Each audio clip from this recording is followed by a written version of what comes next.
Let's get straight into it. The first thing you're gonna do to lose that 5 kilograms of body fat is you're gonna train at the gym today. Without doing a session on day one, it's actually gonna be difficult for you to start losing that body fat because you need to give yourself a good enough reason to actually implement the dietary changes required. Simply put, adherence to a diet is going to massively increase if you're also coupling that with weight training. The two go hand in hand. How many times have we just fallen off the bandwagon with the diet simply because we've missed a few training sessions in a row? Take the classic holiday for example. You're good on the first few days, you make it to the gym on day 1 and day 2, but then 3, day 4, day 5, you fall off the bandwagon, you want to enjoy the holiday, you're lounging around next to the pool. Frankly, you have better things to do rather than exercising. You're probably going to be good on the diet on those first 2 days when you're going to the gym, but after a couple of skipped training days, we just think, oh, what's the point? I'm not training anyway. I may as well just eat whatever I like and I can get back on the diet when I get home. And that's largely because we've just skipped those training days. So while training won't directly affect you losing that 5 kilograms of body fat, indirectly it will have a huge impact on your dietary adherence if you're going to the gym, which is why we're putting it first. It's important to hit the gym on day 1. Second point, we're going to put ourselves in a fairly aggressive 30% calorie deficit, meaning that if you're a moderately active guy and you're going to be burning around 2,000 calories per day, you're going to go into MyFitnessPal and set your calories to around 1,400, which doesn't sound like a lot of food honestly, but that's kind of the point. We want to be in a pretty big and harsh deficit straight from the off to get the ball rolling in the right direction, to get the body weight moving south pretty quickly. Because when you start a fat loss phase after a building phase or after a phase of not really knowing what you're doing, you can handle a big deficit. You can handle eating 30% under your maintenance calories. Your tolerance for an aggressive setup is fairly high, and you can spend a few weeks in this deficit and still be okay. You're not going to get any sort of side effects or abnormal hormone stuff going on because you have a lot of body fat to start with. And the best way to think about it is like this. When you have a large surplus of cash in your bank account, you can comfortably handle a couple of months of having high credit card bills, right? You'll feel that money coming out, yes, but the account can handle it because it has a surplus of money in it. You won't fall into the red, you won't get overdrawn because you have cash in there. This healthy bank account represents you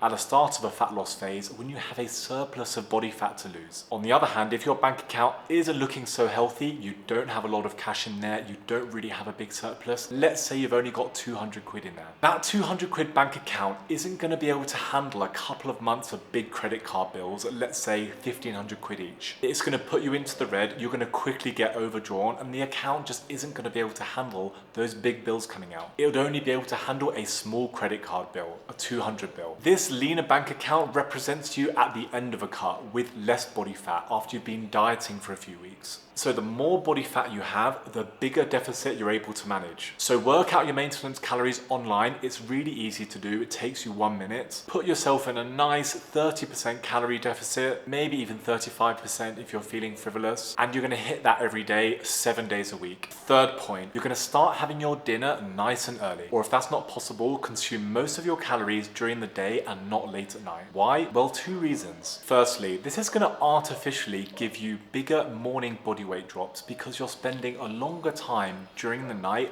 when you're not eating and you're fasting. So that when you weigh yourself every morning in your bathroom before you have breakfast, you're going to initially see some fairly big jumps on the scale. And yes, it's going to be artificially high. This is going to help massively with your buy-in to the program because you're going to be motivated. You're going to see the scale coming down. You're going to feel leaner as well because you have a lot less food in your stomach. And this is going to give you that early momentum. And building that early on in this fat loss process is going to be crucial for us to stay on track. If you don't see much movement on the scale early on, despite putting all the effort in, despite going to the gym, despite making some dietary changes, you're not going to get that motivation and you're not going to get that initial buy-in to the program, meaning you could just give up after a week. And this happens all the time. And the second reason why we're going to have dinner early is going to help you sleep at night. Eating late in the day, close to bedtime, just isn't great for sleep quality. You're going to be lying down, you're still digesting your food. And there's also just a higher likelihood of making bad food choices late at night compared to during the day. No one has a tub of Ben & Jerry's ice cream at 2 p.m. when they have a 5-minute break in between their Zoom meetings, right? But that same person at 10 p.m, once they've finished everything for the day, once they're relaxed, they're sitting in front of the sofa watching Netflix with their boyfriend or girlfriend, high likelihood that they could smash that tub of Ben & Jerry's ice cream and just ruin their deficit for the whole day. So best to avoid that if possible and just eat your dinner early. For me, 5 or 6 p.m. is the sweet spot when I'm dieting. But if that's not possible for you in your schedule, just save most of your calories for during the day so you're not eating too many of those calories towards the end of the day. Make your lunch larger, your breakfast bigger, that kind of stuff. Right, fourth point, you're gonna at least double, maybe even triple your vegetable intake. Because remember that big old 30% calorie deficit we just put ourselves in because we can tolerate it pretty well? Well, yeah, it's gonna feel easy to do for the first few days because we're not gonna feel any of the downsides of dieting for a prolonged period of time. And even though our body can technically handle it, after a while, hunger will kick in. It's inevitable. We're dieting. We're burning far less energy than we're consuming. And when we're hungry, we're gonna be tempted to veer off plan by consuming extra calories, right? Thus eroding our valuable deficit and all the hard work we put in during the day potentially. Which we don't want to happen, right? Because we want to lose that 5 kg of body fat. So we're going to try and stay full. Another analogy for you. Imagine your stomach is like a bucket.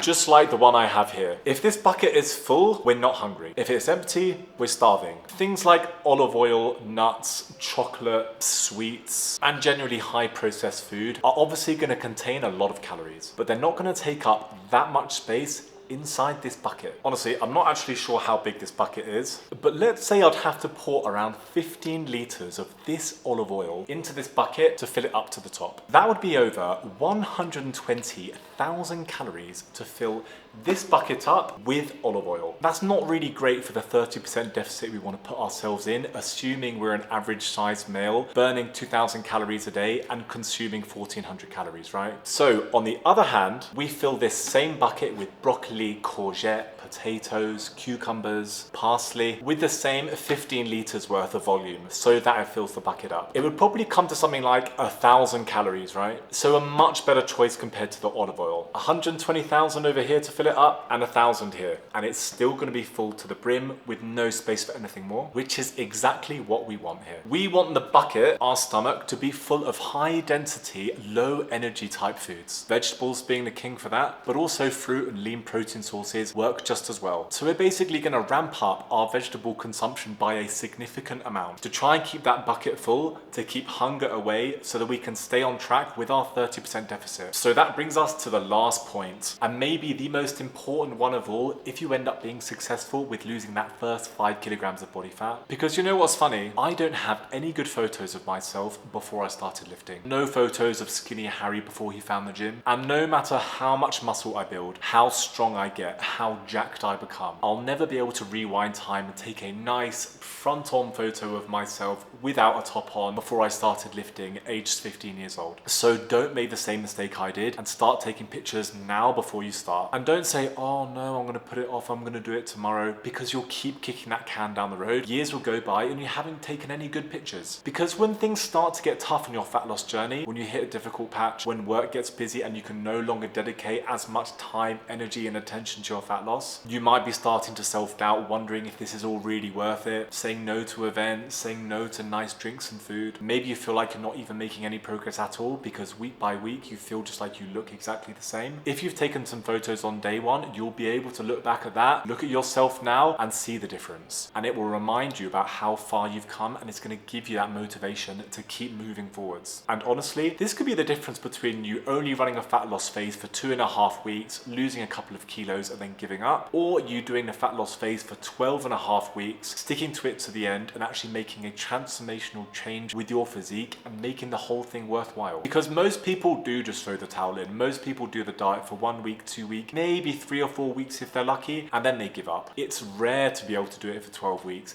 It's rare to lose 15 kilos of body fat and not just the first 5, even though that's the title of this video. And those same people who only run a fat loss phase for a couple of weeks will definitely end up putting that same weight back on and then back to square one afterwards. A complete waste of time. So take some crappy progress photos before you start. It's cringy, I know, but it's going to be worth it in the end, and I'll see you in the next video.